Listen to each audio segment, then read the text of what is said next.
Next topic है gender issue, लिंग मुद्दा। तो हम लोग पढ़ेंगे कि लिंग मुद्दा क्या क्या है। प्रत्येक बच्चा आगे बढ़ने और अपनी पूरी क्षमता हासिल करने का हकदार है, लेकिन लैंगिक असमानताएं इस वास्तविकता में बाधा डालती हैं। लैंगिक असमानता एक ऐसा परिदृश्य है जहां किसी बच्चे के लिंग के आधार पर उसके लिए अवसर प्रतिबंधित कर दिए जाते हैं।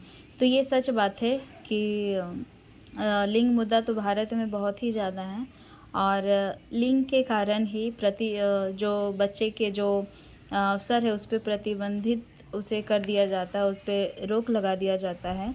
तो मान के चलिए कि एक ही घर में दो बच्चे हैं, एक लड़का है एक लड़की है। तो लड़की के पढ़ाई के लिए डॉक्टरी हो गया, इंजीनियरिंग हो गया, ये सब में उसे जाने का अनुमति होता है, घर से परमिशन मिलता है। लेकिन लड़कियों के लिए घर से ये दबाव डाल दिया जाता है कि तुम्हें पढ़ना है तो तुम टीचिंग लाइन ही करो, लड़कियों के लिए सही रहेगा।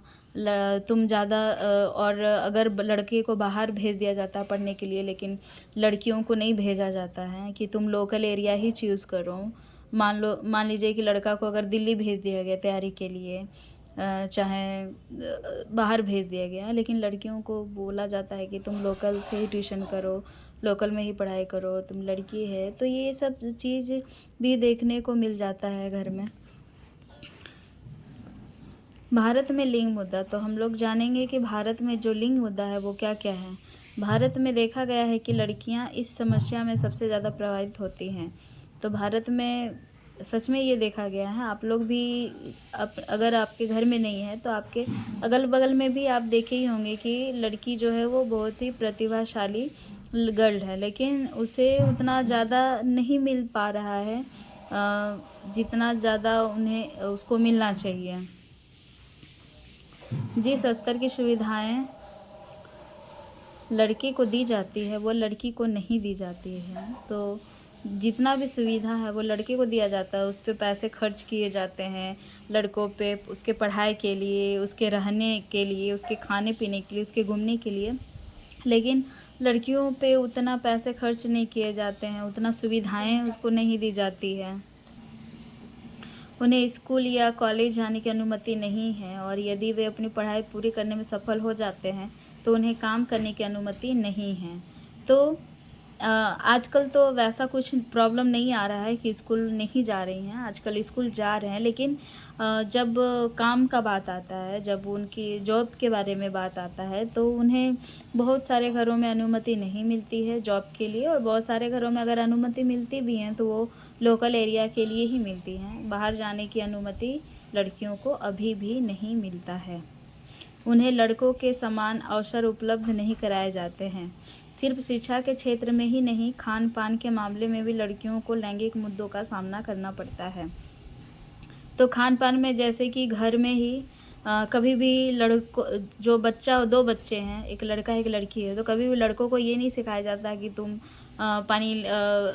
रोटी बना लो, तुम सब्जी बना लो, या फिर घर का काम कर लो, या फिर कपड़े धो लो। ये सब उससे नहीं बताया जाता है, ना ही शिक्षा दी जाती है। लेकिन लड़कियों को ये सब बताया जाता है कि तुमको घर का काम करना है, तुमको बर्तन साफ़ करना है, तुमको पानी लाना है। तो ये सब सिखाया जाता है। तो घर से ही जो लिंग मुद्दा है, लिंग समस्याएं जो हैं उसे देखने को मिलता है। घर में ही आपको लिंग मुद्दा वाली परिदृश्य लिंग असमानताएं देखने को मिल जाएगी। लैंगिक असमानता के कारण, तो अब हम जानेंगे कि जो लैंगिक असमानता है वो किन कारणों के वजह से दिखाई देता है, या किन कारणों के वजह से लैंगिक असमानताएं होता है। शिक्षा हो गया, लिंग वेतन, लिंग आधारित हिंसा, संपत्ति अधिकार, बेटों को प्राथमिकता, धार्मिक अनुष्ठानों में पुत्रों की भूमिका। जो शिक्षा है, तो ये शिक्षा भारत की जनगणना 2011 के अनुसार महिलाओं की साक्षरता दर 65.46% है, जबकि पुरुषों की साक्षरता दर 82.14 है।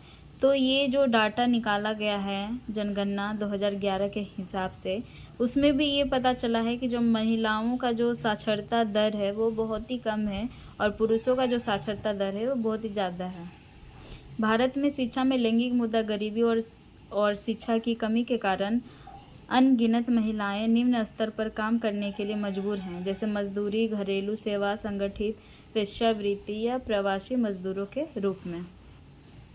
लिंग वेतन, तो आप लिंग वेतन में भी बहुत सारे असमानताएं देखने को मिलते हैं। तो कैसे, एक ही कंपनी में अगर गर्ल्स और बॉयज़ दोनों काम कर रहे हैं, मतलब लड़का भी काम कर रहा है, लड़की भी काम कर रही है, और दोनों का पोस्ट सेम है, लेकिन दोनों का पोस्ट सेम होने के बावजूद भी जो वेतन होता है लड़की का वो कम होता है लड़के से, और लड़का का जो वेतन होता है वो ज़्यादा होता है। तो पता नहीं ऐसा क्यों होता है यहाँ पे। यही है लिंग वेतन में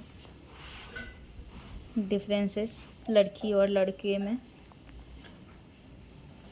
प्राइवेट सेक्टर में लिंगों के बीच भेदभाव किया जाता है, और ये खासकर किस सेक्टर में होता है? प्राइवेट में। प्राइवेट सेक्टर में क्या होता है कि सेम पोस्ट में होने के बावजूद भी जो लड़की का जो इनकम होता है वो लड़के से कम होता है। लिंग आधारित हिंसा, महिलाओं के खिलाफ लिंग आधारित मुद्दों में बलात्कार, यौन उत्पीड़न, शील का अपमान, अपहरण, अंतरंग साथी या रिश्तेदारों का क्रूरता, लड़कियों का आयात या तस्करी, दहेज के लिए उत्पीड़न, अभद्रता और अन्य सभी अपराध शामिल हैं। ये सब जो हिंसा है, ये लिंग आधारित हिंसा है, ये सारी चीज़ जो होते हैं वो लड़कियों के साथ ही होते हैं। आपने लड़कों के साथ ये सब चीज़ नहीं सुना होगा, अगर सुना भी होगा तो बहुत ही कम सुना होगा। संपत्ति अधिकार, संपत्ति अधिकार भी एक बहुत बड़ा मुद्दा है भारत में। यहाँ पे क्या होता है कि अगर दो बेटा या एक बेटी हैं तो जो संपत्ति होता है उसका बंटवारा दो बेटों में होता है, बेटी को नहीं दिया जाता है। तो ऐसा नहीं होना चाहिए, उसका भी बराबर का हक है उसके बंटवारे में। तो ये भी एक बहुत बड़ा मुद्दा है। बेटों को प्राथमिकता, तो हमारा जो भारत देश है वो पुरुष प्रधान देश है, इसमें लड़कों को अधिक प्राथमिकता दी जाती है, और इसमें भारत में बेटों को प्राथमिकता अत्यधिक देखा गया है। लड़कों को परिवार के नाम और संपत्ति का एकमात्र अधिकार दिया जाता है, और उनके परिवार के लिए संपत्ति के रूप में देखा जाता है, जबकि लड़कियों को दायित्व माना जाता है। ये माना जाता है कि बेटा तो यहीं पे रहेगा, घर पे ही रहेगा, और बेटी तो चली जाएगी, ये सोचा जाता है। बेटियों की तुलना में अधिक समर्थन और प्राथमिकता दी जाती है लड़कों पर, जिससे भारत में लैंगिक मुद्दा पैदा होती है। धार्मिक अनुष्ठानों में पुत्रों की भूमिका, तो धार्मिक अनुष्ठानों में पुत्रों की भूमिका अत्यधिक होता है।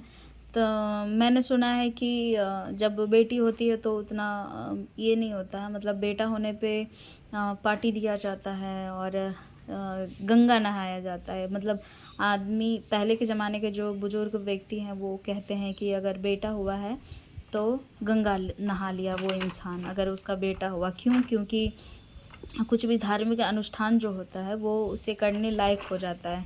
कोई भी प्रमुख धार्मिक अनुष्ठान केवल एक पुरुष द्वारा ही किया जा सकता है। अक्सर बेटे ही एकमात्र ऐसे व्यक्ति होते हैं जिन्हें अपने माता पिता का अंतिम संस्कार करने का, उन्हें माता पिता के बाद के जीवन से संबंधित कोई अन्य अनुष्ठान करने का अधिकार होता है। लेकिन ऐसा आजकल नहीं है वो, लेकिन फिर भी 100% में से 80% तो धार्मिक अनुष्ठानों में पुत्रों की भूमिका अत्यधिक देखी जाती है। 20% ही ऐसा है जिसमें गर्ल्स भी कुछ करती हैं। तो ये है भारत का लिंग मुद्दा। आई होप ये सेशन आपको अच्छा लगा हो। Thank you.